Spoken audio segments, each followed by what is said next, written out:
result in this process of cell division. And then now we are going to look at one of the organelles that play a central role in this particular case for the process of mitosis. And these are the chromosomes. And in our discussion about the concept of the cell and the cell organelles, we said that this specific cell organelle that we refer to as the chromosome plays a fundamental role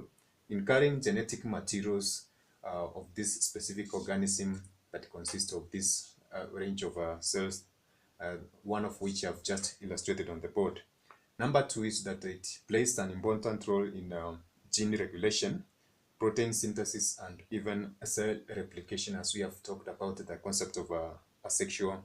reproduction. Now for the centrioles, which I've just indicated by these two arrows, a centriole also is a cell organelle that is bear-shaped and is located in the cytoplasm, which is the liquid part of this cell, or this cell as a unit or a basic unit of life, and it's near the nuclear envelope as I've illustrated. Now the role of the centriole basically for this kind of a process is that it ensures that the formation of the spindle fibers, which I'm going to show shortly at this specific point, which are thread-like structures, in this case of course assist in the formation of a cell division in this specific process of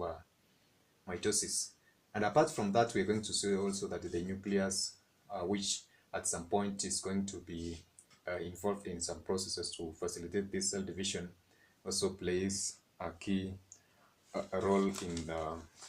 this process of cell division. Now, having talked about the concept of chromosomes, these are thread-like structures,